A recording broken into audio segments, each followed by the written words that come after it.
La clé pour la porte. Prêché le 9 octobre 1962 au Branham Tabernacle, Jeffersonville, Indiana, USA.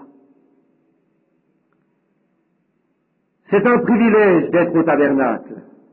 C'est un peu inattendu pour moi aussi, mais sachant que c'était le soir de la communion, j'aime toujours, si je suis aux alentours, venir pour la communion. Parce que je crois que tous les chrétiens devraient participer et prendre la communion. Parce que Jésus a dit, si vous ne le mangez pas, vous n'avez point la vie en vous-même. Alors c'est toujours un grand privilège de venir au tabernacle. Et ainsi ce soir, Frère Neville a dit qu'il était un peu enroué et il aimerait que je parle à notre congrégation. Je lui ai dit que je serais enchanté de le faire.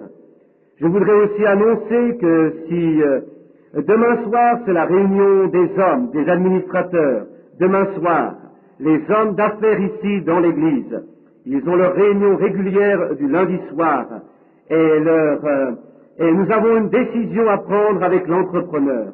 Je suppose que vous avez tous compris que maintenant nos papiers sont passés et nous allons pouvoir bâtir l'église. Et autant que je sache, cela commencera cette semaine. Et ils nous ont refusé cela ici à Jeffersonville. Mais nous sommes allés à Indianapolis, à l'État. Et alors ils nous ont donné la permission et ainsi nous allons la construire. Alors cela commencera cette semaine. Ce sera connu après la réunion demain soir. Et ensuite, après la réunion demain soir, s'il ne commence pas cette semaine, si quelque chose arrive, et que l'entrepreneur ne puisse pas commencer cette semaine, alors il commencera la semaine suivante. Et dans cette fin de semaine, samedi soir, dimanche matin, dimanche soir, de la prochaine semaine, ce samedi et dimanche qui vient, Dieu voulant, j'aimerais avoir une série de 3 réunions, comme nous avons eu il y a quelques semaines. Et ensuite, ce sera donc samedi soir, et ensuite dimanche matin, et ensuite dimanche soir. Cette semaine, ce sera le 13 et le 14 de ce mois. Et ensuite, quelques-uns des frères et moi-même, nous allons partir après ce temps-là dans le Colorado pour une partie de chasse. Et ensuite, nous reviendrons.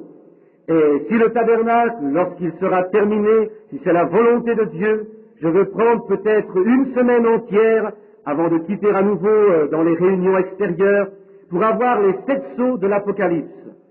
Juste avant, comme nous avons eu les 7 âges de l'Église, maintenant, les 7 sceaux suivront cela. Et probablement dans les prochaines 2 ou 3 semaines, parce que je crois qu'ils prétendent avec l'homme qui va bâtir, que nous pourrons bâtir le tabernacle et l'avoir d'environ 10 jours ou 15, quelque chose comme cela. Alors nous aurons de la place pour asseoir environ le double des gens que nous avons, ou le triple, peut-être, plus de gens. Et c'est la manière que vraiment j'attendais ce temps-là. Parce que le dernier samedi et dimanche était merveilleux, vous savez. Les gens se tenaient là à 2 heures de l'après-midi pour remplir le tabernacle avant même que l'église ne soit ouverte. Et le matin suivant, à 5 heures, une infirmière qui demeure tout proche de chez moi, venant de là-bas, elle m'a dit, il y avait une masse de gens qui étaient tassés tout autour du tabernacle à 5 heures du matin le lendemain. Alors les gens, lorsqu'ils entrent, il n'y a pas de place et ils se découragent et ils s'en vont. Et ensuite, ceux qui se tiennent debout et qui sont entassés, ils sont congestionnés, dans les allées, ils se sentent tout plein de crampes et tout cela. Je vois des femmes qui se tiennent là, pleines de transpiration. Vous savez, comme cela, la transpiration leur coule sur le visage, sur elles. Et un homme donne sa chaise à une certaine femme, et ensuite, il se tient là jusqu'à ce que ses jambes lui fassent mal, et quelqu'un d'autre lui donnera sa place. Vous savez, c'est vraiment dommage. Et des mères avec des petits-enfants malades, et ainsi de suite, c'est vraiment dommage. Alors nous allons essayer d'éliminer cela maintenant en bâtissant un plus grand tabernacle. Et nous aurons un bon lieu où les enfants, quelquefois, vous savez, ils interrompent comme des petits-enfants qui pleurent. Eh bien, nous aurons une pièce pour cela, afin que les mères puissent y entrer, voir le service quand même, et il sera diffusé directement dans la pièce. Et nous aurons des pièces pour l'école du dimanche, et tout sera conforme à la manière que cela doit être. Et cela, si le Seigneur le veut, aura lieu dans la semaine qui vient. Vous avez tous voté à 100% pour cela. Alors nous avons tenu à cela, voyez-vous. L'Église est souveraine. Ce que dit l'Église, c'est cela qui tient. Administrateur ou quoi que ce soit d'autre, Les administrateurs ont chacun d'eux une voix, chacun d'eux. Le pasteur a seulement une voix, c'est l'Église, c'est la démocratie de l'Église, la souveraineté de l'Église. L'Église en entier parle, et c'est tout. Et nous aimons cela, parce que nous n'avons pas d'évêque ou de hiérarchie ou de surveillants et ainsi de suite pour nous dire ceci ou cela ou quoi d'autre. C'est le Saint-Esprit dans l'Église qui parle. Et j'aime ce règlement, et c'est très bien. Et j'ai demandé, vouliez-vous tous attendre jusqu'à ce que nous ayons assez pour déménager le tabernacle et bâtir une grande église? C'était sur le comité des administrateurs. Et il ne pouvait pas être réglé par les administrateurs. Et ensuite, ils m'ont demandé, comme surveillant général, de venir demander à l'église. Alors j'ai dit, maintenant nous avons suffisamment d'argent pour augmenter la grandeur de l'église et l'arranger différemment, et tout, autrement que nous l'avions. Mais j'ai dit, maintenant nous pouvons faire cela tout de suite, ou alors épargner notre argent jusqu'à ce que nous en ayons assez pour monter une église au complet, une nouvelle quelque part ailleurs. Et nous avons pris un vote pour cela à l'église, et cela a été voté à l'unanimité pour monter l'église tout de suite. Et c'est juste bâtir une plus grande église maintenant. Et le comité ici à Jeffersonville nous a refusé l'autorisation. Ils ont dit qu'on ne pouvait pas le faire. Nous avons surmonté cela. Nous sommes allés à Indianapolis et nous avons obtenu de l'État de le faire. Et ensuite, ils nous ont fait parvenir un mot, allez-y. Nous avons donc le droit de bâtir. Alors la ville n'a rien à faire avec cela maintenant. C'est l'État qui doit le faire. Alors nous avons la permission et l'entrepreneur a le permis dans sa main droite maintenant et je pense qu'ils sont prêts à commencer en tout temps. Demain soir, si l'entrepreneur dit qu'il veut commencer la semaine prochaine, alors je vais simplement en mettre les réunions jusqu'à ce que nous arrivions au 7 sauts. Et ensuite, si l'entrepreneur ne peut pas commencer la semaine prochaine, alors le prochain dimanche, samedi et dimanche, j'aurai les réunions avant de partir. Et aussi, j'étais pour avoir des réunions ce dimanche-ci, et j'ai constaté que ce soir, c'est le soir de la communion. Alors j'ai omis la réunion de dimanche-ci, parce qu'avec une telle foule, on ne peut pas prendre la communion confortablement. Alors lorsque nous aurons la plus grande église, nous l'aurons. Maintenant, nous avons un président qui vient. Vous savez ce que je veux dire. Cela fut délivré justement à la famille Hickerson il n'y a pas longtemps. Et notre sœur qui est pianiste, si elle veut bien venir et nous jouer un petit accord sur le piano, amenez-les, si vous voulez bien, ou quelques petites chansons de ce genre. Ce gentil petit jeune homme dans la famille Hickerson, il est attendu depuis si longtemps. Eh bien, il est arrivé. Eh, c'est un petit gaillard très bien. Il est sûrement un bijou pour les Hickerson. Et ils sont tous des bijoux pour nous. Nous les aimons. Ils sont vraiment notre frère et notre sœur. Et nous sommes reconnaissants d'avoir ce petit qui est né dans leur famille, qui a absolument révolutionné la famille. Et si le père et la mère veulent bien amener ce petit gaillard maintenant pour la consécration, maintenant, l'Écriture nous dit, ils lui ont apporté des enfants, des bébés, afin qu'il leur impose ses mains sur eux-mêmes et qu'il les bénisse. Maintenant, il y a des gens dans le monde qui croient au baptême des enfants. Et c'est-à-dire qu'ils prennent ces petits beaux hommes et ils ne les baptisent pas du tout, car ils les aspergent d'eau et c'est tout. Maintenant, nous ne trouvons pas cela nulle part dans la Bible, où ils auraient déjà aspergé n'importe qui, des adultes et encore moins des enfants. Alors le baptême est une confession, qui est une œuvre intérieure de grâce qui a déjà été faite. Et les petits bébés n'ont aucune connaissance du péché. Alors lorsque Jésus est mort à la croix, il est mort pour enlever les péchés du monde. Et lorsque le bébé devient un être humain et qu'il est né dans ce monde, ils n'ont pas de péchés à eux. Alors ils n'ont aucune repentance à faire. Mais le sang de Jésus-Christ enlève ce péché. Bien sûr, le bébé est né dans le péché, formé dans l'iniquité. Il vient au monde en racontant des mensonges et ils sont des pécheurs de nature. Mais le sang de Jésus-Christ expie pour cela. Mais lorsque le bébé est arrivé à l'âge de responsabilité ou de raison, il sait ce qui est bien et mal. Alors il doit se repentir de ce qu'il a fait. Son péché maintenant est un péché tout comme il est né dans le péché. C'est le péché humain. Le péché maintenant, c'est le péché qu'Adam et Ève ont fait. Et cela fut omis par Dieu par le sang de Jésus-Christ. Alors le bébé n'a pas de péché, dont il a besoin de se repentir jusqu'à ce qu'il pêche. Ensuite, il doit se repentir. Voyez-vous? Et lorsqu'il se repent, alors c'est le moment de se faire baptiser. Et alors il est baptisé par immersion.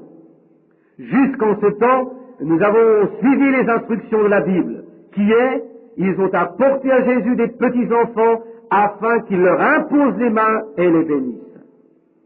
Et ces beaux parents ce soir amènent ce petit bébé au pasteur et à moi-même pour la dédicace.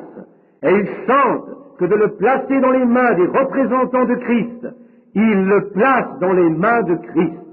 Alors par la foi, nous amenons le bébé à Dieu pour rendre grâce de l'avoir amené ici et demander à Dieu de le bénir, ce que nous appelons la dédicace ou consécration des enfants. Maintenant, vous savez combien je serais heureux à propos de mes propres enfants. J'ai une petite fille dans la gloire ce soir, et elle fut consacrée au Seigneur ici même à l'autel. Et j'ai un petit garçon et une petite fille assis ici en arrière, qui n'ont pas encore été baptisés. Une a 11 ans, je lui en ai parlé aujourd'hui à Sarah à propos du baptême. Et Joseph a seulement 7 ans, alors il est trop jeune pour cela encore, jusqu'à ce que... Mais s'il le désirait, et s'il disait que Dieu le mettait sur son cœur, alors je le ferais. Mais en tant que bébé, je fais simplement ceci, les consacrer au Seigneur, car c'est l'enseignement biblique de cela. Frère Neuville, si vous voulez bien venir marcher avec moi vers ce beau garçon. Frère Branham s'approche de frère et sœur Hickerson, note de l'éditeur. Je craignais, est-ce Olin? Oui, Olin Junior. Stéphane Olin. Eh bien, c'est bon. Mais je pensais qu'il dormait. C'est la nature des Hickerson, quoi qu'il se passe. Lorsque je l'ai vu l'autre jour, j'ai dit le président, et ainsi de suite. Et bien sûr, il était trop petit pour cela, de parler de lui comme un président. Bien, comment allez-vous? Eh bien, je sais que c'est sûr, sûrement, c'est vraiment un trésor pour n'importe laquelle qui soit une mère sainte. Ne le pensez-vous pas? C'est très gentil. Et maintenant, frère Hickerson et sœur Hickerson, en tant que serviteur de Dieu, en tant que pasteur, j'amène ce bébé par la foi dans les bras de Jésus-Christ, dans lequel vous désirez le placer dans ses bras. Inclinons nos têtes pendant que le pasteur et moi-même nous tenons ici avec nos mains sur le bébé. Notre Père céleste, dans la Bible, ils t'ont amené des petits-enfants, afin que tu leur imposes les mains sur eux et que tu les bénisses. Et vraiment, Seigneur, ils ont été bénis. Et maintenant, pour suivre ton exemple, les choses que tu as faites, nous avons essayé de notre mieux en lisant la Bible et suivons l'exemple tout comme tu l'as fait. Et ce père et cette mère, frères et sœurs Hickerson, nos bien-aimés disciples, ici dans ce tabernacle, nous amènent ce petit brin de joie que tu as placé dans leurs soins. Il vient de toi, Seigneur. Tu leur as donné cet enfant. Et maintenant, il désire te donner sa petite vie, afin qu'il soit à ton service. Je prie que tu bénisses cet enfant, et que tu lui donnes une longue vie, qu'il puisse vivre, si c'est possible, pour voir la venue du Seigneur, qu'il puisse vivre, si c'est possible, de telle manière que tu le bénisses où qu'il soit élevé dans un foyer chrétien, puisqu'il est né dans un tel foyer chrétien, et qu'il puisse continuer dans ce foyer, que le père et la mère vivent afin de voir ce bébé à la chair, si c'est possible, prêchant l'Évangile. Ils préféreraient le voir ainsi plutôt, Père, que sur le trône ou dans la Maison Blanche ou n'importe où ailleurs, parce qu'ils sont tes serviteurs et ils désirent que la vie du bébé soit une consécration et une bénédiction pour l'œuvre de Dieu. Maintenant, je prie, Père, que tu bénisses l'enfant et que la grâce de Dieu vienne sur lui et qu'il soit en santé et heureux pour le reste de sa vie et que le père et la mère vivent pour le voir grandir.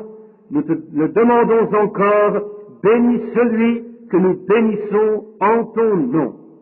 Et maintenant, petit Stephen Olin Hickerson, je te donne à Jésus-Christ, afin que les bénédictions que nous avons demandées puissent venir sur toi.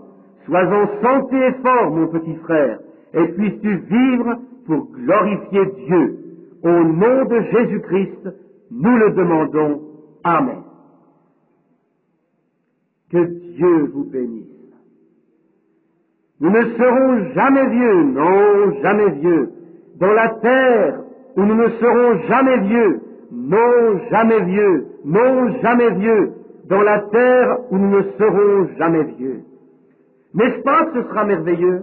Les jeunes seront des adultes et les vieux seront jeunes. Oh, n'est-ce pas merveilleux? Et nous ne serons jamais malades, et nous n'aurons jamais de peine, et nous ne mourrons jamais. Maintenant, les services, Frère Neville les a annoncés. Je veux annoncer maintenant que cette réunion, et ne l'oubliez pas, les réunions dont il a parlé. Ainsi, une Madame Ford qui venait à l'église il y a des années, je viens tout juste de l'amener à sa fille il y a quelques jours. Elle a 80 ans. Et elle a rencontré le Seigneur hier soir à 8 heures, je pense.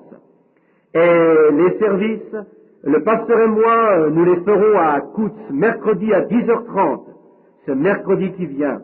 Madame Ford, je crois, je ne me souviens pas ce qu'était son...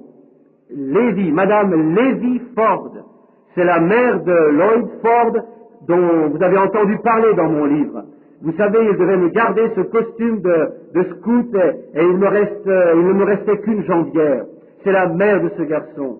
Alors je l'ai amenée l'autre jour et j'ai prié avec elle, la pauvre. Et elle a rencontré le Seigneur Jésus. Maintenant, si Dieu le veut, j'ai quelque chose ici que je voudrais annoncer, que les services, s'ils viennent pour cette prochaine semaine, si je les ai placés ici, ou du moins je crois que je l'ai fait, à propos, je devais parler pour ce service qui vient la semaine prochaine.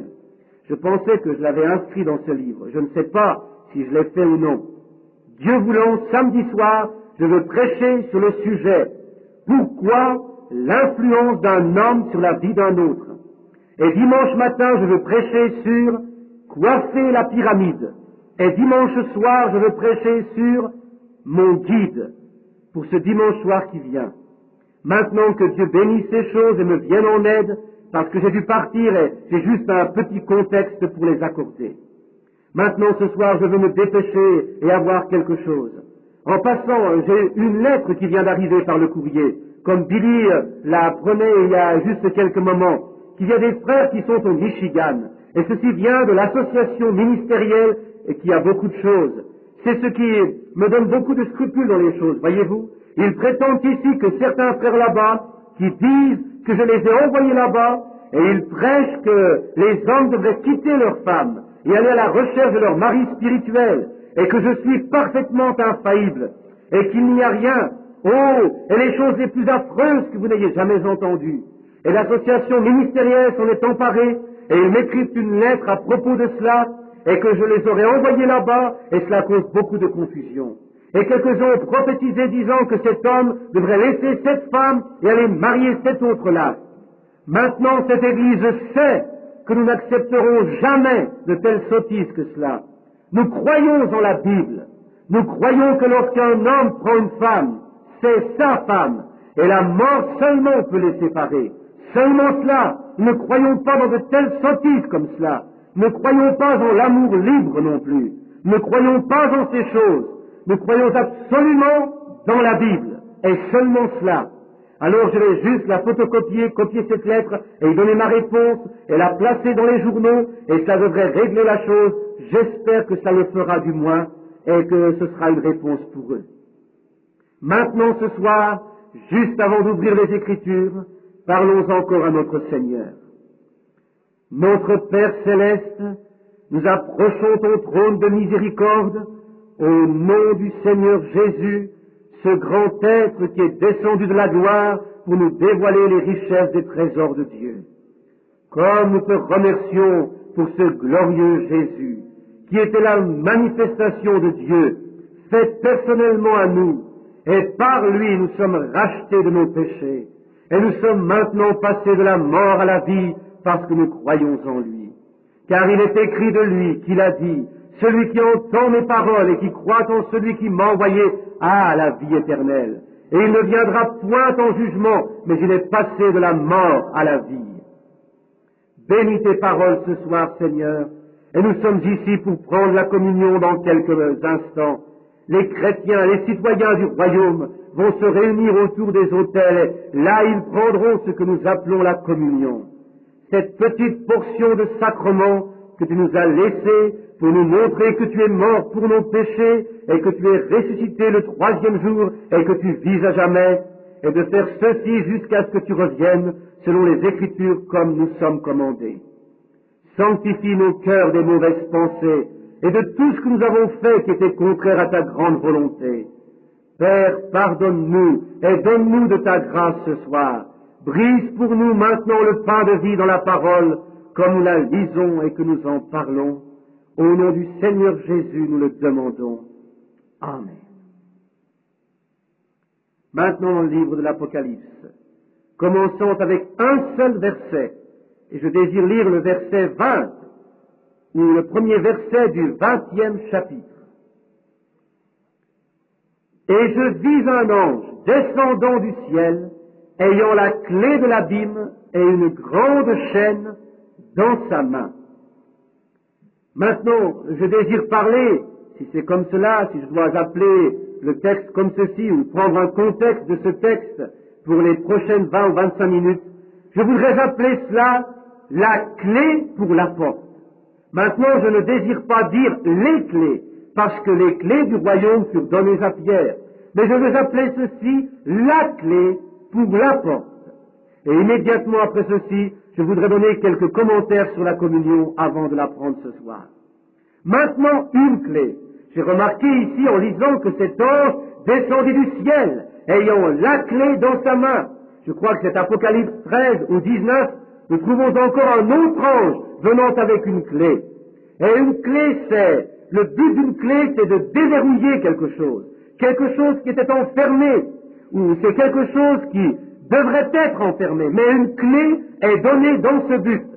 Maintenant, il y a plusieurs sortes de clés, parce que nous avons plusieurs utilisations pour les clés.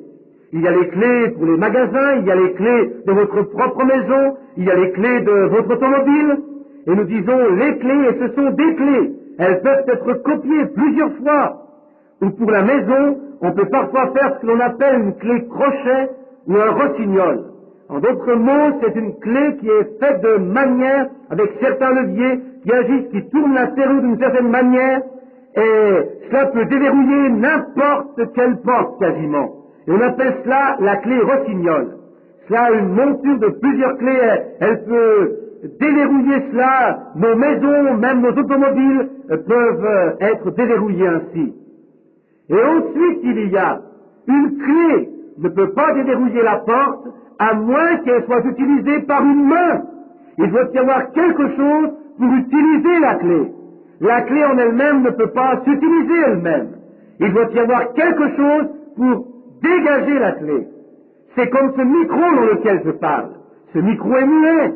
À moins qu'il n'y ait quelqu'un qui parle au travers du micro, il ne peut pas parler par lui-même. Alors ce n'est pas le micro, c'est la voix ou le bruit qui est derrière le micro, que le micro transmet à la batte d'air et à votre oreille. Maintenant, c'est de cette manière que nous prêchons l'Évangile. Ce n'est pas nous-mêmes, en tant que ministres, nous ne sommes pas l'Évangile, mais nous sommes seulement des émetteurs qui transmettent la voix de Dieu au travers de notre agence d'hommes à l'écouteur. Une vision, c'est la même chose. Je ne sais pas quoi dire à l'Église en ce temps concernant une vision, mais si le Saint-Esprit me montrait d'abord une vision, alors je transmets cette vision à celui vers qui elle est dirigée. Alors la vision, ce n'était pas moi, c'était Dieu qui donne à la vision, et j'ai agi comme émetteur afin d'apporter le message de la vision au peuple. Maintenant, une clé, c'est la même chose. Pardon, la clé doit être tenue dans une main qui déverrouille la porte. Voyez-vous, il doit y avoir une main. Maintenant, et dans la clé dont je vais parler ce soir, il n'y a qu'une main qui peut tenir cette clé, et c'est la main de la foi. C'est la seule chose qui puisse tenir cette clé. Et des mains tiennent d'autres clés, mais cela prend la main de la foi pour cela. Maintenant, prenons la clé de la connaissance. Alors un homme doit, s'il veut accumuler de la connaissance, voyez-vous, il y a une clé pour cela. Il y a une manière dont cet homme doit s'ouvrir. Il doit en être ainsi. Il doit avoir des livres et tout son savoir. Il ne peut pas, aucun ne peut lui apprendre. Ils peuvent peut-être l'enseigner, mais lui doit apprendre. Et de la seule manière que cela puisse être fait, il doit saisir cette clé, quelque chose dont cela se développe ou lui révèle la connaissance qu'il cherche. Il y a des gens, disons, qui voudraient essayer de jouer du piano ou de la musique. Ils ne savent pas exactement comment faire, mais ils peuvent aller là et le professeur pourrait prendre leçon après leçon et il ne l'apprendrait jamais. Il ne peut simplement pas tenir cette clé ou ce mystère, comment le rythme, les sons de l'accord et toutes ces choses sonnent. Cela demande la clé et les mathématiques. Il y a une clé pour les mathématiques. Vous devez absolument y trouver le tour. J'ai vu des hommes qui pouvaient prendre 4 rangées de chiffres et juste descendre la rangée comme cela pour peut-être 5 ou 6 figures de profondeur et placer la réponse en bas. Figurez-vous cela, 4 rangées à la fois, n'importe où et de 1 à 9.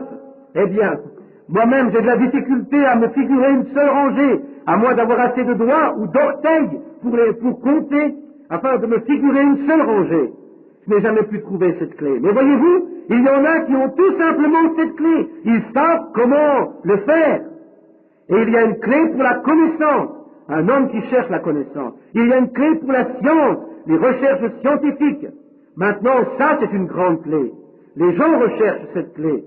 Comme ici, il n'y a pas longtemps, ils ont trouvé un atome. Ils savaient qu'il y avait des atomes. Et ensuite, les atomes ont formé des molécules, et ainsi de suite. Alors, ils ont commencé à rechercher. Quelqu'un croyait que si cet atome tenait tout ensemble, si l'atome pouvait être tourné, cela prendrait ce que cela tient et cela le briserait, car tout est soutenu par des atomes, nous savons cela. Le gazon, les arbres, tout est soutenu par des atomes. Eh bien, si cet atome tourne tout d'un côté, s'il peut être brisé et retourné, alors il détruirait. Et maintenant, de grands scientifiques croient que cela pourrait être fait. Ils ont travaillé, ils ont mis heure après heure, semaine après semaine, année après année, jusqu'à ce que finalement, ils aient vaincu. C'était, je crois, Thomas Edison à propos de la lumière. Il disait que l'homme avait la connaissance qu'il pouvait faire de l'électricité la lumière. Il est l'inventeur de la lumière électrique. Et il ne voulait même pas se coucher le soir. Il prenait un sandwich dans sa main, il mangeait son repas, il s'asseyait là, et il s'imaginait les choses, il travaillait. Quelque part, tout au fond de sa pensée, quelque chose lui disait qu'il pouvait le faire. Qu'est-ce? C'est une clé qui peut ouvrir le chemin. Il n'y a pas longtemps, pas si longtemps, il y avait un homme qui croyait qu'il avait le talent pour écrire des bandes dessinées. Il croyait qu'il tenait la clé dans sa main. Et il vivait au Kansas. Il alla chez l'éditeur du plus grand journal à Kansas City. Et il amena quelques-uns de ses écrits. Et l'éditeur lui dit, « Monsieur, vous ne l'avez tout simplement pas. Ce n'est pas la peine d'essayer, vous ne pouvez pas le faire. » Mais cela ne l'a pas satisfait. Il savait qu'il l'avait. Il retourna encore et encore essayant. Mais l'éditeur le refusait. Finalement, il est allé à d'autres endroits. Ils l'ont refusé, disant, « Monsieur, mais vous ne l'avez tout simplement pas. Vous ne pouvez pas le faire. » Mais malgré tout, il croyait qu'il pouvait le faire. Et c'est de cette manière. Il avait quelque chose dans sa main. Finalement, il a fait un ouvrage.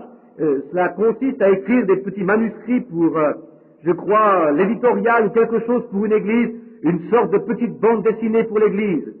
Et il se loua un petit rat ou un garage infesté de souris, où les souris se promenaient partout et tout, jusque dans ses draps. Et il commença à remarquer une particularité d'une certaine petite souris. Et c'est là qu'est née l'histoire de Mickey Mouse.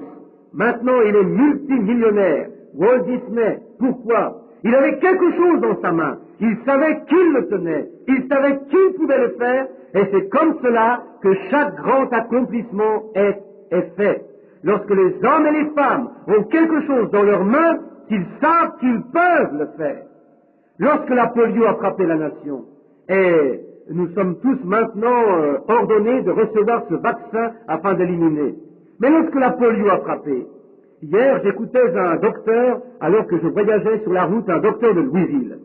Il dit à la radio, il y a quelques années, lorsque la grande plaie frappa Louisville, il dit, si un homme se serait tenu où je me tenais, et voir 57 appareils de respiration en même temps, et des hommes, des femmes, des garçons, des filles paralysés, avec une maladie appelée polio, rien ne pouvait être fait pour cela. Il dit, je ne veux plus jamais voir une telle chose. Mais la science a pensé, s'il y a une telle chose mauvaise comme la polio, il doit sûrement y avoir quelque chose pour la contrecarrer. Ils ont combattu, Ils se sont tenus dans les rues avec leurs bottes, les pompiers, ils ont sorti leurs chapeaux, ils ont fait la quête, ils ont quêté, ils ont tout fait, essayant de trouver la clé pour déverrouiller la porte de la liberté. Et finalement, un jeune homme chrétien du nom de Schalk a trouvé le vaccin. Pourquoi? Il y avait de la méchanceté en jeu, il y avait un tueur en jeu, mais il y avait une clé quelque part qui pouvait déverrouiller la liberté à nouveau pour l'homme. Et le vaccin Salk était le grand traitement.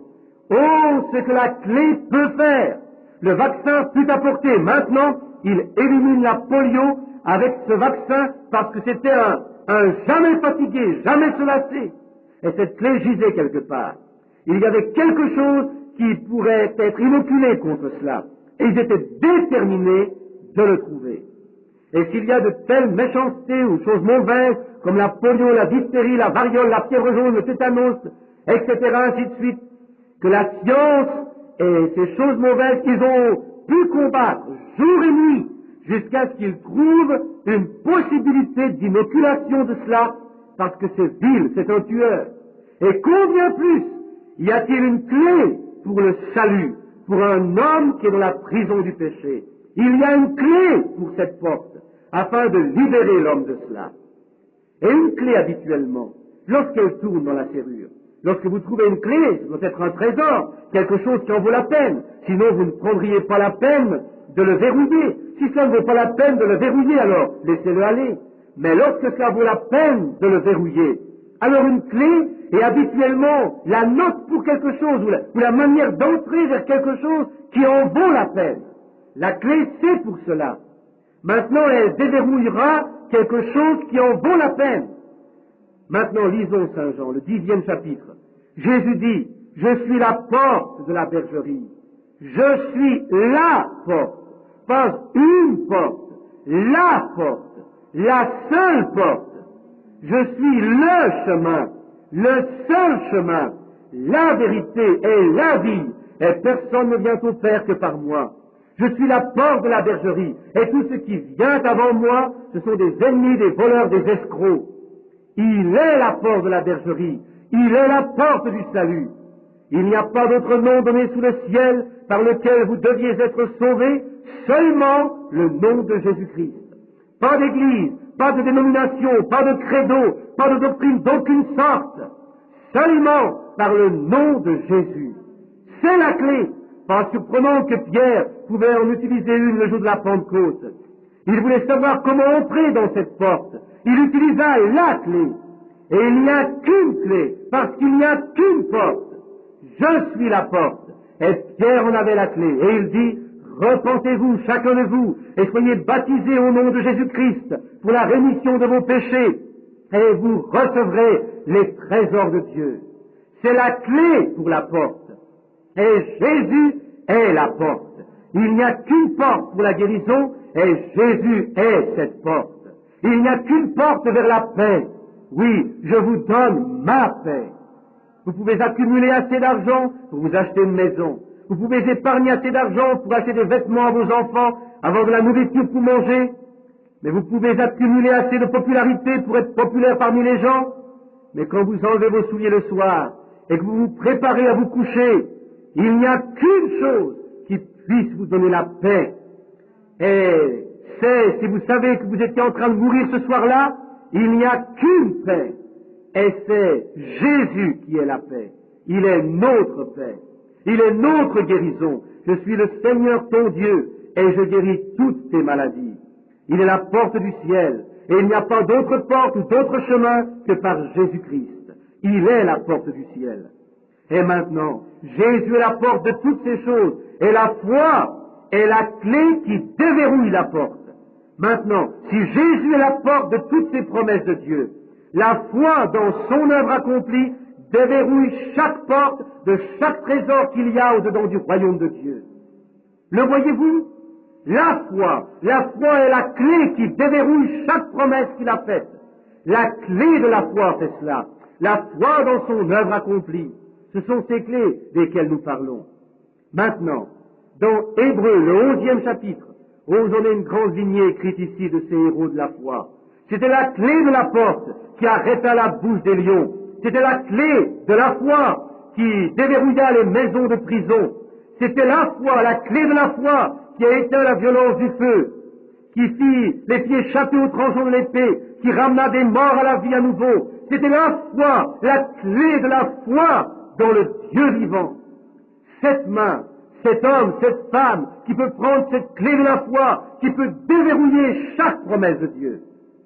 Mais, si vous n'avez pas cette clé, vous essayez simplement au tâtonnement, vous ne la déverrouillerez jamais, vous frapperez contre elle, parce que cette clé, n'importe quelle clé faite correctement, elle a des leviers, il y a des leviers à l'intérieur de la serrure, et elle prend une certaine forme pour ces clés, afin de tourner ces leviers. Et juste un petit levier hors du chemin, cela va complètement gâcher toute la chose.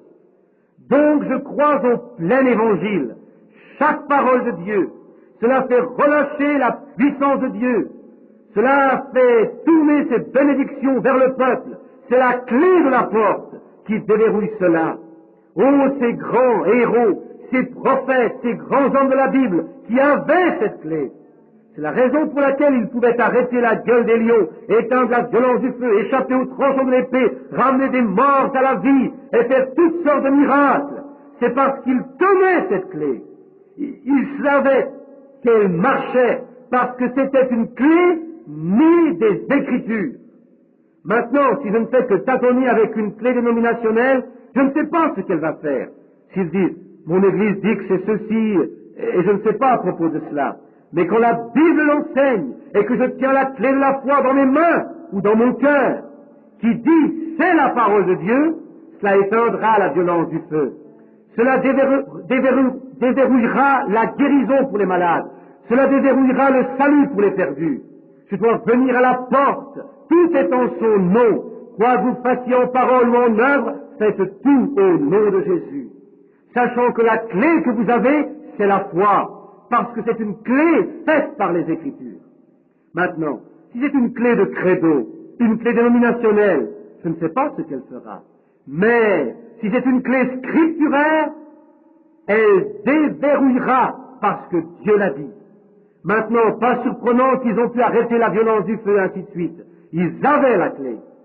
Le premier signe que Dieu donnait à un de ses prophètes, rien ne pouvait les arrêter. Il n'avait pas besoin de faire comme il fait pour moi parfois, de me le répéter à nouveau et à nouveau, et peut-être aussi pour vous, j'espère que non, mais il continue à me dire, va faire cela. Alors vous tâtonnerez un peu. Ensuite, va faire ceci.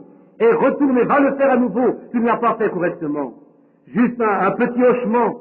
Eux pouvaient sentir l'Esprit leur dire, c'est la chose à faire. Et rien ne pouvait les arrêter. Frères, ils ont arrêté la bouche des lions. Ils ont échappé aux tranchants de l'épée. Ils ont éteint le feu. Ils ont fait tout cela. Juste un tout petit signe venant de Dieu, parce qu'ils tenaient la clé dans leurs mains. Cette grande foi. Ils ont fait des choses pour Dieu parce que rien ne les arrêterait. Oh, comme c'est glorieux! Comme le jeune homme, une fois, qui vient vers un vieux frère, qui était un homme vieux et saint, un vieux prophète de Dieu, et il entendit cet homme témoigner constamment, parlant constamment de la bonté de Dieu, et comment Dieu était, et ce qu'était Christ, et continuant à en parler. Finalement, le jeune homme allait être ordonné dans le ministère. Alors il va vers ce certain vieux sage, et lui dit, « Monsieur, je voudrais vous poser une question. » Il dit, « Demande, jeune homme. » Il dit, « Est-ce que Christ, littéralement, représente autant pour vous que vous le dites ?» Il dit, « Il représente plus pour moi que tout ce que je pourrais avoir le souffle de dire. » Nous y voilà. Qu'est-ce que c'était? Il avait trouvé la clé. Et ce jeune homme a dit à propos de cela, « Si vous prétendez ces choses, si vous me dites qu'elles sont aussi vraies que vous, alors je veux connaître ce même Jésus dans la même réalité. » Qu'est-ce que c'était? Il savait que le vieil homme tenait une clé, qu'il pouvait déverrouiller et qu'il pouvait verrouiller.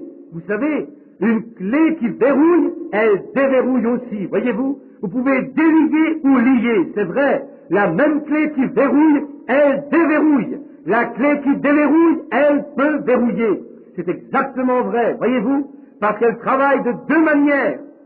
Comme c'est piteux que l'Église ait perdu sa vision de cela. Comme ce fut une triste chose quand l'Église s'est vendue pour des credos, comme nous l'avons fait aujourd'hui, est maintenant juste nous appeler pour nous unir. Nous avons vu où la grande hiérarchie romaine et eux tous vont s'assembler maintenant. Ils vont changer des programmes. Je pensais qu'ils n'avaient pas changé, mais ils vont le faire de toute façon. Donner presque à chaque prêtre le pouvoir d'un pape, où qu'il soit, ainsi de suite. Comme cela est piteux que l'Église se soit vendue à des dogmes au lieu de la parole. Voyez-vous? C'est là qu'ils ont oublié la clé. Là, c'est la raison pour laquelle les grands miracles et les signes ne s'accomplissent plus parmi les gens aujourd'hui, comme il y en avait auparavant, car ils ont perdu la clé. Oui, ils connaissent la porte, ils savent que la porte est là, mais la chose suivante, c'est la clé pour ouvrir la porte. Et les trésors sont derrière la porte. Ils se sont verrouillés eux-mêmes, hors de la vue des incroyants. Mais le croyant qui a la foi et qui peut prendre la clé de la foi peut déverrouiller ses portes. Oui, monsieur. Une fois ici, il y a quelques années, il y avait un frère missionnaire. Il sentait qu'il avait un appel pour aller en Afrique. Il était un jeune homme, avec une femme et 2 enfants, très belles, des jeunes filles environ 7 à 8 ans chacune. Ce jeune homme ne pouvait s'en éloigner, et il était un ministre. Il avait une belle église dans la campagne, mais il ne pouvait simplement pas s'éloigner de cet appel. Il doit aller en Afrique, et il pria jour et nuit. Il ne voulait pas y aller, et Dieu continue à lui parler, tu dois y aller. Et finalement, il arriva à un endroit où il dut avoir un point tournant, où il dut y aller. Alors, il alla au comité de mission de l'église, et il dit, Dieu m'a appelé dans un champ de mission tout au fond de la jungle de Rhodésie. Et dans cette jungle, c'est infesté de malaria avec la fièvre et le soleil chaud, la peste, la lèpre, toutes sortes de maladies, là au fond de la jungle. C'est là qu'il devait rester le reste de sa vie. Vendre sa maison, tout ce qu'il avait. Alors le comité de mission a voulu le mettre à l'épreuve. Ils lui ont dit, êtes-vous bien certain maintenant? Il dit, je suis positif. Ils lui ont dit, mais monsieur, y avez-vous pensé dans ce sens? Vous avez 2 belles petites filles, une charmante épouse, et si vous êtes juste, pourquoi n'y allez-vous pas simplement pour voir comment cela est et ensuite revenir? Il dit non, le Seigneur m'a dit. Oh, c'est si vrai. Il dit, le Seigneur m'a appelé, et je ne veux pas laisser ma maison, je ne veux pas laisser mon église et mes gens, mais le Seigneur m'a appelé là, dans cette jungle. Et il lui dit, mais monsieur, saviez-vous que vos petites filles pourraient prendre la fièvre jaune ou la fièvre de l'eau noire et mourir le même soir? Et ils se référèrent à différentes personnes qui avaient perdu leurs enfants, des petits bonshommes, pour les avoir amenés là-bas avec des maladies dont ils n'avaient vraiment aucun vaccin. Et ils ont dit, pensez à la lèpre sur votre belle épouse et vos 2 petites filles avec la lèpre et ce soleil chaud et toutes ces choses que vous devrez supporter. Ils dirent, n'avez-vous pas peur du danger que représente d'emmener vos enfants et votre femme dans un tel lieu? Et le missionnaire se tint là, le jeune homme, les larmes ont commencé à couler sur ses joues. Il s'est tourné et il a dit, mes frères, ma vision de l'appel de Dieu, dit-il, si Dieu m'a appelé en Afrique, mes enfants et ma famille sont plus en sécurité en Afrique qu'à n'importe quel endroit du monde. Amen. Qu'est-ce que c'était? Il avait la clé de cet appel. Il avait la foi dans ce qu'il professait. Oh, je pensais, quelle merveilleuse remarque. Quand j'ai entendu cela au début, mon cœur a bondi. Voyez-vous, si Dieu m'a appelé en Afrique, mes enfants dans la lèpre et la peste et toutes les autres choses, ils sont plus en sécurité là que dans n'importe laquelle des autres endroits, des autres places ailleurs sur la face de la terre. Il avait la clé. C'est ce que cela prend. Lorsque vous avez la clé, il n'y a pas de crainte, il n'y a pas de doute, il n'y a pas de question. Vous n'avez pas besoin de demander à quelqu'un d'autre à propos de cela. Vous le savez exactement. Vous l'avez dans vos mains, vous savez quoi faire. Amen. Vous savez ce qu'est le compte. Vous savez que la porte va s'ouvrir. Vous avez vérifié les leviers. Vous savez que c'est vraiment la chose vraie. Et la porte va s'ouvrir très rapidement lorsque vous y placerez la clé à l'intérieur. Oh, si l'Église possédait seulement les clés, si l'Église possédait donc cette clé de la foi, nous pourrions déverrouiller n'importe laquelle de ces portes, n'importe quelle maladie, n'importe quel fléau, n'importe quel cas qu'il puisse y avoir. Nous pourrions être vraiment déverrouillés si nous pouvions simplement posséder cette clé. Cet homme avait la clé de son appel. Si vous voulez pardonner un témoignage personnel, je me rappelle, il y a 15 ou 17 ans environ, lorsque le Seigneur m'a dit là-bas sur la rivière, lorsqu'il est descendu dans cette colonne de feu, tel que vous le voyez dans la photographie, et il m'a parlé, et il a dit, tu dois apporter ce message autour du monde. Et je me rappelle à Greensmill lorsqu'il m'a parlé, je suis allé le dire au pasteur, et il a dit, Billy, qu'as-tu mangé hier soir? Tu as eu un cauchemar. Il dit, retourne à ton travail. Tu travailles à la compagnie de service public. Tu as un bon emploi. Retourne et occupe-toi de ton travail, mon gaillard. Il m'a dit, tu as eu un cauchemar. Tu as mangé quelque chose. Mais cela ne m'a pas du tout ébranlé. Lorsque j'ai commencé pour les services de guérison, plusieurs de vous se rappellent mon message ce matin-là. Comme David allait rencontrer Goliath. J'ai prêché sur cela. Et ils m'ont dit, il dit, dans le jour des sciences modernes, alors que nous avons toutes sortes de recherches médicales, alors que nous avons les meilleurs médecins, alors que l'Église a oublié depuis longtemps la guérison divine, et des choses d'il y a bien des années, comment pourrez-vous aller devant un grand géant comme cela? Comment allez-vous sortir de la phase des méthodistes, des baptistes, des presbytériens, et ainsi de suite, même des pentecôtistes? Car ils l'ont oublié il y a longtemps. Ils sont allés dans leur credo. Comment allez-vous l'envisager avec aucune dénomination ou rien d'autre pour vous appuyer? Qu'allez-vous faire, Bill? Je ne sais pourquoi, mais cela ne m'a pas du tout ébranlé, car je tenais dans ma main une clé. J'ai dit, ils ont dit, personne ne te croira. Tu ne seras pas capable de le faire. Personne ne te croira. Alors j'ai dit, je m'en moque. Il y a une chose certaine, Dieu m'a appelé. Et je dois y aller parce que Dieu m'a appelé. Je tenais la clé. Il m'avait appelé. Il m'a montré. Il m'avait dit, et j'ai vu sa présence quand il m'a commissionné. Et la clé était là. Le pasteur a dit, avec tes 7 ans d'instruction, et tu vas prêcher, prier devant des rois et des monarques. J'ai dit, c'est selon sa parole.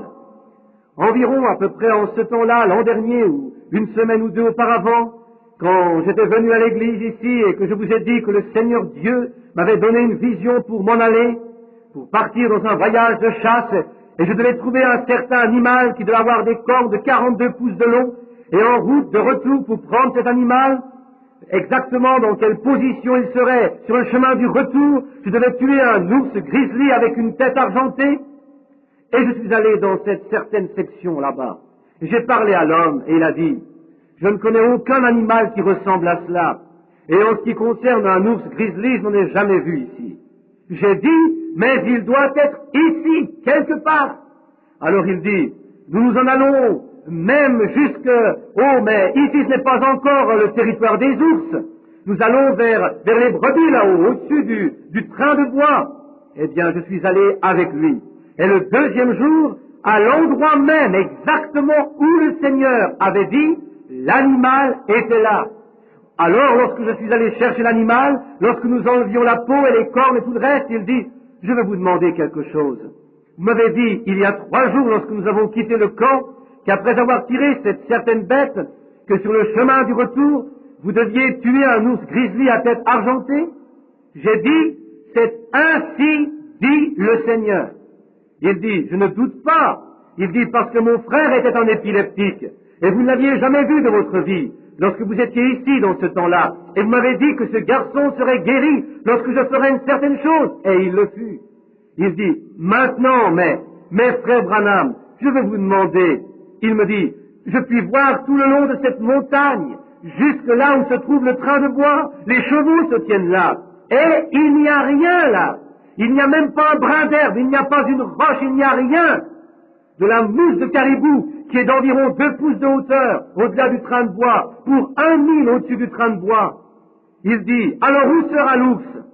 J'ai dit, Dieu est Jéhovah Jireh.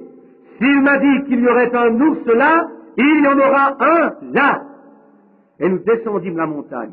Et chaque fois que nous faisions environ 1 mille, ou à peu près, il disait, mais, frère Branham, ce devrait être le temps que cet ours apparaisse maintenant. J'ai dit, ne crains pas, il sera ici. Et lorsque nous étions environ 500 yards d'où se tenaient les chevaux, nous devions nous reposer à nouveau avec les cornes pesantes et toutes ces choses sur nos dos. Et il regardait alentour encore. Et j'ai vu sa face comme il me regardait, tout comme si au fond de son cœur il était émerveillé. Voyez-vous? Il espérait qu'il serait là, mais il n'avait pas la clé. Par contre, par la grâce de Dieu, il ne m'a jamais trompé. Lorsqu'il m'a dit qu'il y aurait un ours à tête argentée là, j'avais la clé. Je n'ai pas douté du tout, pas du tout. Je me suis tourné vers lui et j'ai dit, Bud, il sera là. Et juste comme je me tournais, l'ours était là, se tenant juste au-dessus de nous, à environ un demi-mille. Et il se dépêcha à placer les lunettes et il dit, Billy, sauve qui peut, c'est un gros à tête argentée. Voyez-vous la clé, une vision, la parole du Seigneur. Il n'y a rien qui peut la changer ou l'arrêter. Ce dont l'Église a besoin ce soir, ce n'est pas d'une éducation. Ce dont l'Église a besoin ce soir, ce n'est pas d'une dénomination. Ce dont l'Église a besoin ce soir, ce n'est pas d'un credo. Ce dont l'Église a besoin ce soir, c'est la clé des Écritures. La porte, desquelles Christ est la porte, et il est la parole. La foi dans la parole du Dieu vivant déverrouille chaque porte. Ô Dieu, donne-nous la clé. Donne-nous la clé. Hébreux, le 12e chapitre dit, puisque nous sommes environnés d'une si grande nuée de témoins, rejetons tout fardeau et l'incrédulité qui nous enveloppe si facilement. C'est écrit péché, mais le péché c'est l'incrédulité, voyez-vous. Un seul péché, l'incrédulité. Et le péché veut dire manquer le but. C'est comme quand vous tirez et vous manquez la cible. Vous feriez mieux d'ajuster votre fusil, parce qu'il y a quelque chose qui ne va pas. Vous avez manqué le but, voyez-vous. Revenez et essayez de nouveau. Voir veut dire juste changer de direction, car sinon vous avez manqué le but. Quand vous voulez devenir un chrétien et que vous allez vous joindre à une église, vous avez manqué le but. Quand vous voulez devenir un chrétien et que vous avez été aspergé au nom du Père, Fils, Saint-Esprit, vous avez manqué le but. Vous feriez mieux de revenir, parce que vous ne serez pas sur la cible. Vous vous éparpillerez aussi vrai que le monde. Il n'y a qu'une chose qui puisse vous tenir en ligne parfaite. Ce sont les Écritures, la Bible, la parole. Car le ciel et la terre passeront, mais la parole de Dieu ne passera jamais. Alors tenez la clé, la foi dans la parole. Et chaque parcelle de foi que vous croyez, et vous ne doutez pas du tout, vous pouvez déverrouiller chaque porte qui se tient devant vous et la bénédiction que Dieu a pour vous. Que Dieu vous aide à avoir les clés, c'est ma prière. Inclinons nos têtes maintenant pour un mot de prière. Notre Père céleste, nous te remercions ce soir que tu nous aies donné une clé pour nous ouvrir le salut. Je te remercie pour cela, Seigneur, que nous sommes sauvés, et pour la clé que nous avons pu utiliser pour venir jusqu'à aujourd'hui. Mais, ô Dieu, donne-nous la foi, que chacune de ces paroles écrites dans ton livre sont des petits leviers, et cette clé appelée Jésus, cette porte, je veux dire, appelée Jésus, et la clé appelée la foi, touche chaque parole et l'ouvre. Qu'elle touche ce petit levier là en bas, et nous pourrons entrer dans cette bénédiction. Père céleste, donne-nous les clés, afin que nous puissions avoir la foi dans les promesses de Dieu, afin que notre foi ne défaille pas, afin que nous puissions le servir, et ceux avec qui nous sommes associés. Pardonne chaque péché de notre incrédulité, Seigneur, aide-nous à être à toi. Nous venons maintenant à la table de communion, et je prie, Père céleste, que tu pardonneras chacun de nous de tous nos péchés, afin que nous puissions entrer dans la joie de la communion autour de la table de Dieu. Nous le demandons dans le nom de Jésus. Amen. Mon frère, ma sœur, si vous avez la clé du royaume, la clé de la porte, la clé du salut, que Dieu vous aide à ouvrir les portes et laissez Jésus entrer. Laissez-lui vous donner les choses que vous désirez.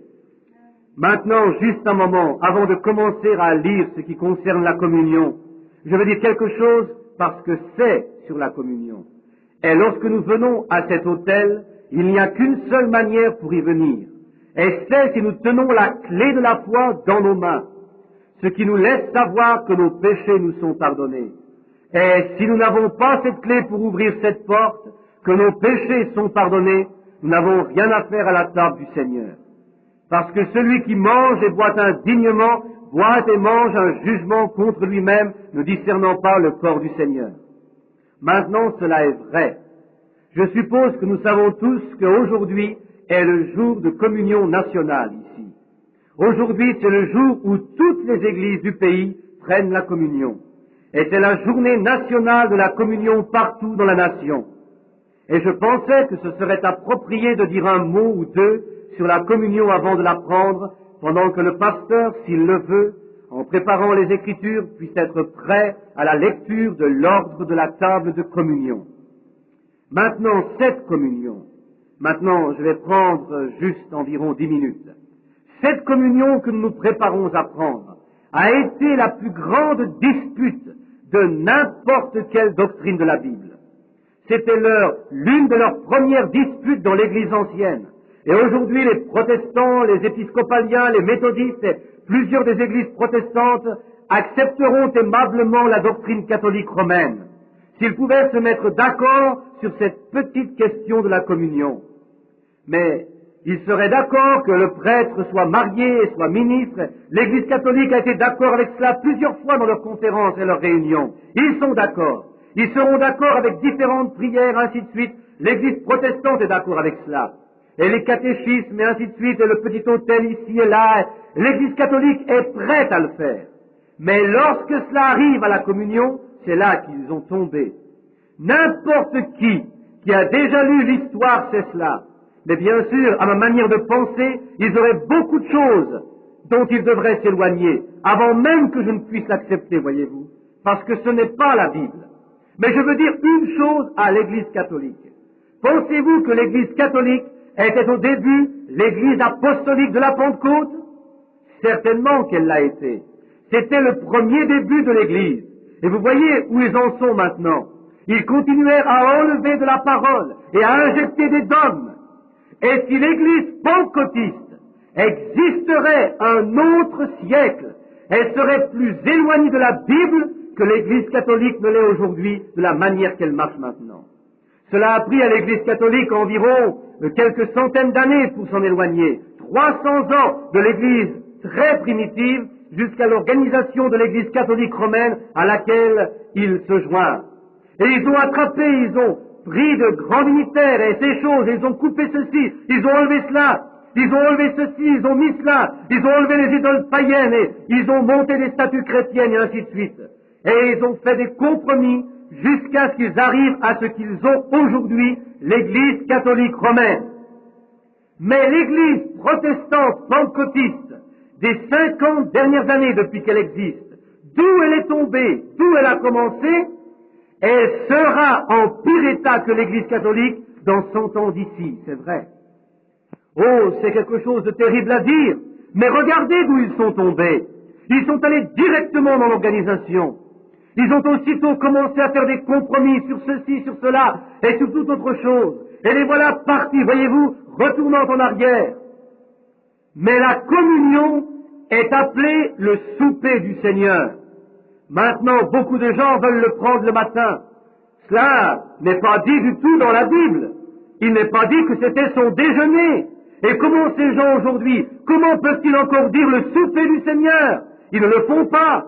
Ils ont coupé la question du souper. Ils l'ont omis. Ils l'ont appelé dîner. Non-sens. Le souper. Maintenant, c'est toujours une dispute dans les temps de la Bible. C'était une dispute alors. Les gens ont mal compris ou mécompris le souper du Seigneur quand ils venaient à la table. Paul l'a dit à ses Corinthiens. Ils venaient, s'enivraient à la table du Seigneur. Voyez-vous, c'était mal compris déjà alors. Il dit, si vous voulez manger, mangez à la maison.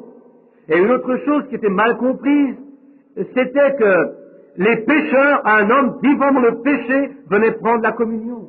Et cela était mal compris. Un homme vivait avec sa mère, sa belle-mère, et l'Église lui en avait parlé, prenant encore la communion à la table.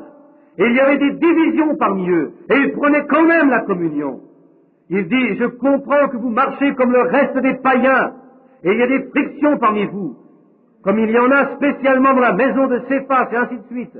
Il dit, vous marchez comme le reste des païens, voyez-vous? C'était mal compris. La communion a toujours été mal comprise. Maintenant, je pourrais parler de cela pendant des heures, mais nous devons arriver à cette communion et à ce lavage des pieds. Maintenant, ils ont simplement omis le lavement des pieds complètement, mais à part quelques-unes de ces dénominations, beaucoup de pentecôtistes se sont éloignés de cela complètement, voyez-vous?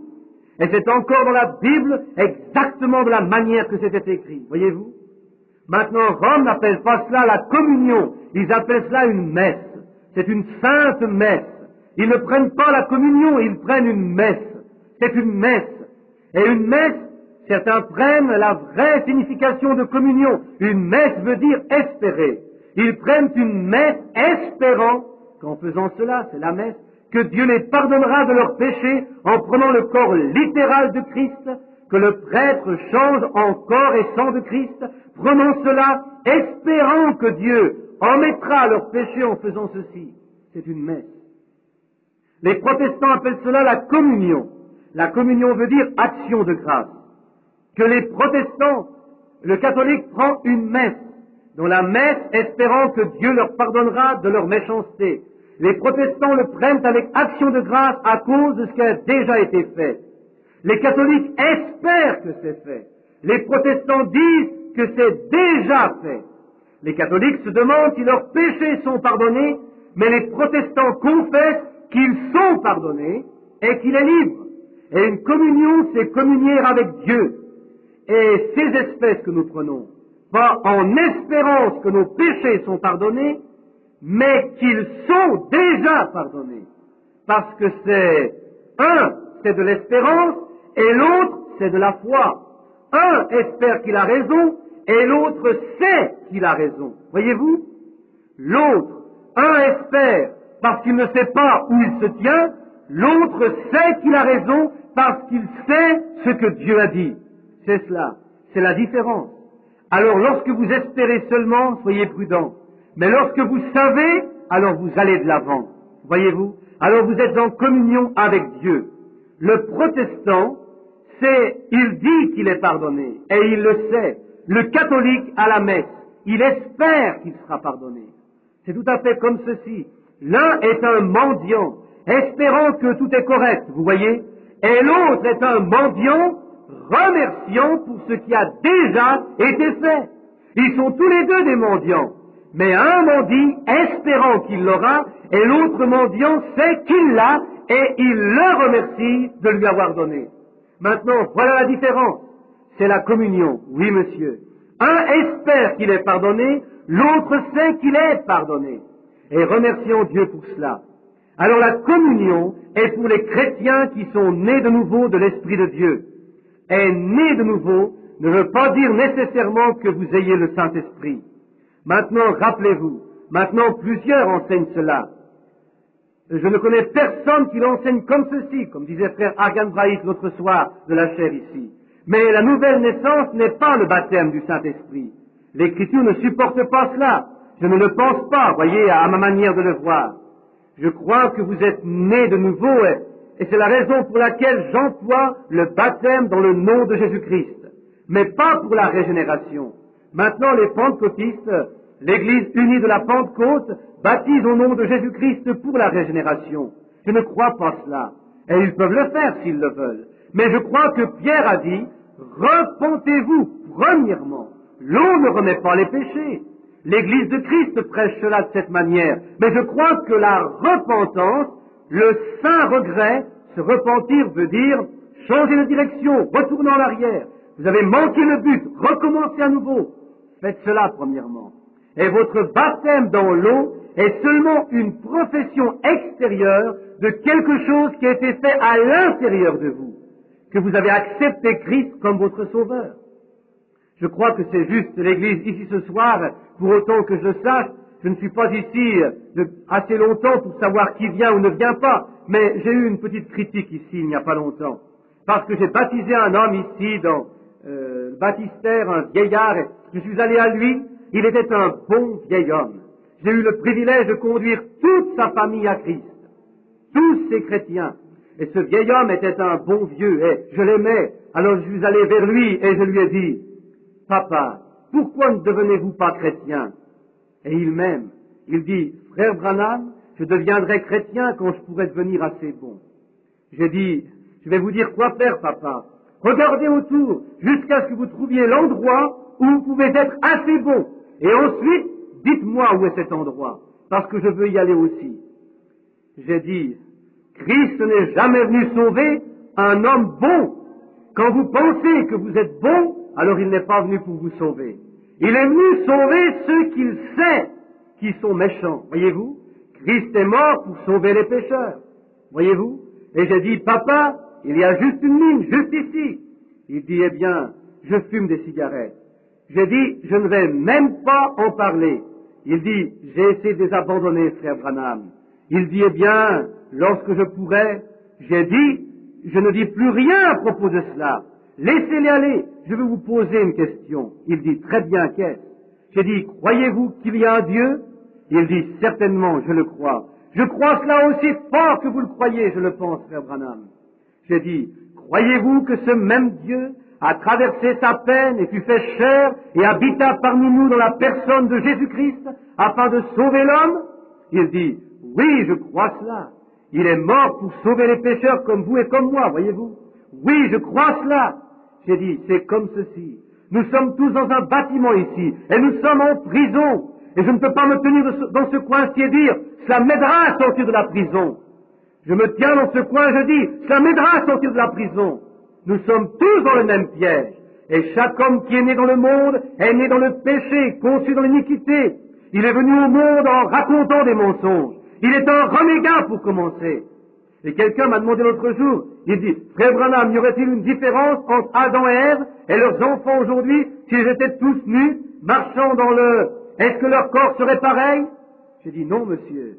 Nous revenions de la chasse à l'écureuil, frère Fred et moi, et un groupe d'entre eux. J'ai dit, non, ils ne seraient pas pareils. Il dit, vous voulez dire qu'Ève ne serait pas une femme comme ses filles, et Adam ne serait pas un homme comme ses fils?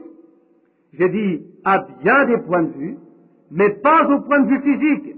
Il dit, quelle serait la différence? J'ai dit, ils n'auraient pas de nombril. Ils ont été créés, c'est vrai. Ils n'étaient pas attachés à rien. Et aussi longtemps que cela est sur chaque chose qui est née dans ce monde, cela montre que c'est un renégat pour commencer. C'est vrai. J'ai dit, certainement qu'il y a une différence. Ils n'auraient pas de nombril. Ils n'étaient pas connectés à aucune femelle pour venir ici. Voyez-vous? Dieu les a créés. Maintenant, j'ai dit, je veux dire quelque chose. Chaque homme dans cette maison de prison, qui est saint? Qui est celui qui n'est pas né par le sexe? Qui est celui qui peut aider l'autre, peu importe ce qu'il est? Nous sommes tous dans cette même prison.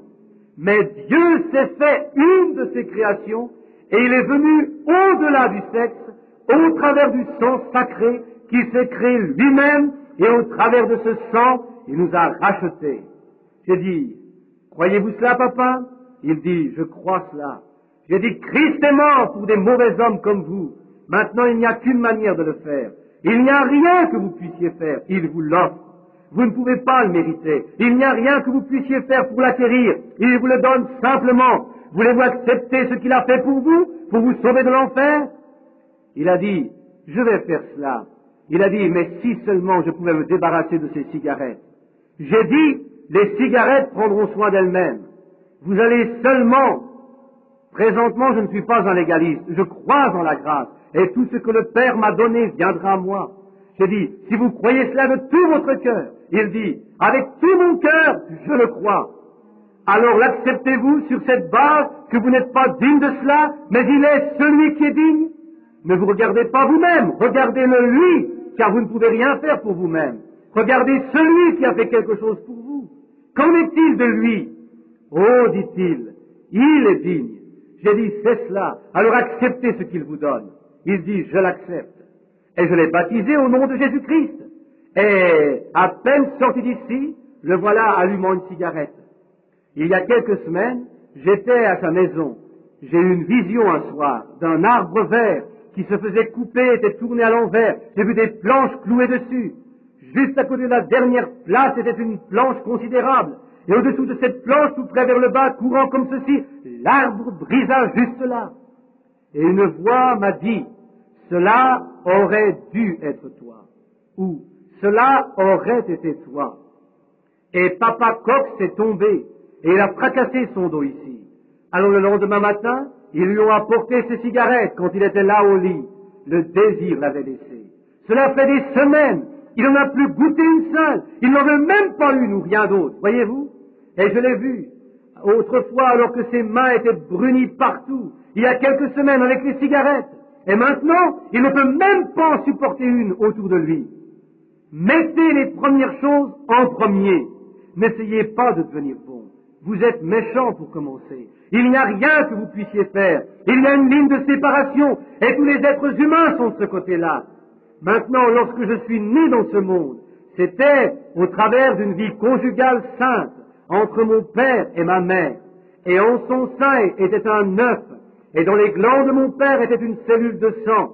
Ma vie consiste de cette cellule de sang, pas de l'œuf de ma mère, de la cellule de sang de mon père. Et quand cette cellule de sang est allée dans son propre endroit pour rencontrer l'œuf, quand cela est arrivé, la nature a été commandée par Dieu de me donner un corps. Et ensuite, alors que je suis né dans la race humaine, j'ai eu l'occasion de devenir une personne intelligente, comme le sont les êtres humains. Ils peuvent conduire une automobile, ou je peux faire des choses comme le font les êtres humains, marcher, parler, conduire une automobile, et ainsi de suite. Et je reçus cela, parce que je suis né dans la famille humaine, et il me fut donné la puissance de l'intelligence pour être un être humain. Maintenant, lorsque je suis né dans la famille de Dieu, je suis venu par le sang me donna la vie, et ensuite, après que je sois devenu vivant en Christ, il m'a baptisé du Saint-Esprit et de puissance pour être un fils de Dieu. Maintenant, tout comme je peux marcher, parler comme un être humain, conduire mon auto comme un être humain, maintenant, lorsque je reçois le Saint-Esprit, je reçois la puissance pour chasser les démons, pour parler en nouvelles langues, prêcher l'Évangile, guérir les malades. Je suis baptisé, pas né, mais baptisé. Et ils furent réunis dans la chambre haute, priant en son nom. Ils furent baptisés par le Saint-Esprit et la puissance pour le service vint. Amen. Vous croyez à la vie éternelle et vous êtes nés de nouveau par votre foi. Jésus a dit dans Jean 5, 24, « Celui qui entend mes paroles et croit en celui qui m'a envoyé a la vie éternelle. » Par le Saint-Esprit, mais juste la vie éternelle. Il est né dans la famille de Dieu et ensuite baptisé dans le Saint-Esprit avec le pouvoir de l'intelligence de la foi pour croire à l'Évangile et la mettre à l'œuvre et la faire agir correctement. Amen. Ensuite, il agit comme un fils de Dieu. Ensuite, il peut chasser les démons. Jésus a dit, ces signes accompagneront ceux qui croient. Voyez-vous, en mon nom, ils chasseront les démons. Ils parleront en nouvelles langues. Ils prendront les serpents. Ils boiront des choses mortelles. Voyez, il reçoit la puissance par le Saint-Esprit pour faire ces choses. Maintenant, lorsqu'il est parti, il a dit, il est avantageux pour moi que je m'en aille. Car si je ne m'en vais pas, le Saint-Esprit ne viendra pas. Voyez-vous? Alors lorsqu'il vient, il convaincra le monde de péché, il enseignera la justice, il vous montrera les choses à venir. Cela, ce sont des visions. Il prendra les choses que je vous ai enseignées et il vous les révélera. Les paroles mêmes qu'il est venu, aucun homme ne peut venir et comprendre la parole en dehors du baptême du Saint-Esprit.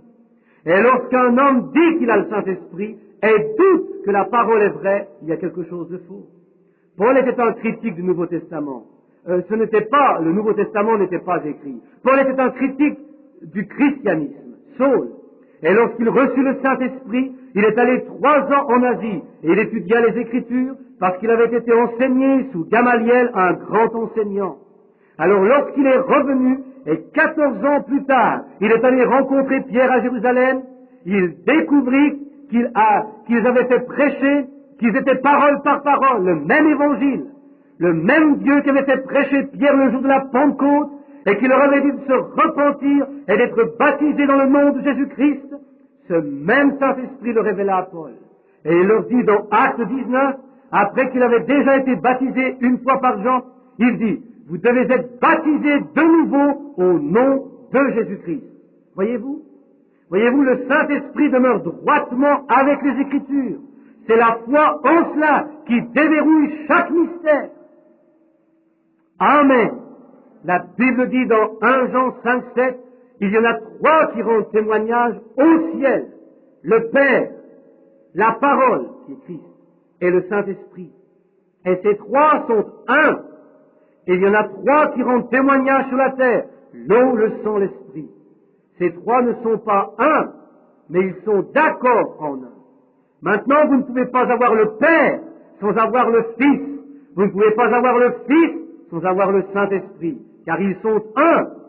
Mais vous pouvez être justifié sans être sanctifié. Et vous pouvez être sanctifié sans avoir le Saint-Esprit. La sanctification, c'est par le sang. Au travers du sang vient la vie, voyez-vous. Et le Saint-Esprit est la puissance de Dieu. Vous voyez, la puissance donnée à l'Église. Vous recevrez quoi? La puissance. Acte 1:8. Après que le Saint-Esprit sera venu sur vous, vous recevrez la puissance. Pas vous serez né de nouveau. Vous recevrez la puissance après que le Saint-Esprit sera venu sur vous. Ensuite, vous serez mes témoins à Jérusalem, en Judée, en Samarie et jusqu'aux extrémités de la terre, voyez-vous. Vous recevrez la puissance après que vous ayez reçu le Saint-Esprit. Mais d'abord, vous devez recevoir le Saint-Esprit. Et cela, c'est la puissance de Dieu, voyez-vous, pour manifester et démontrer. Vous êtes, comme vous étiez humain et avez appris à parler et à marcher et faire les choses qu'un être humain fait, quand vous êtes baptisé du Saint-Esprit, vous recevez la puissance d'agir comme des fils et des filles de Dieu. Pas surprenant que les gens agissent et font ce qu'ils font aujourd'hui. Ils n'ont jamais été remplis du Saint-Esprit.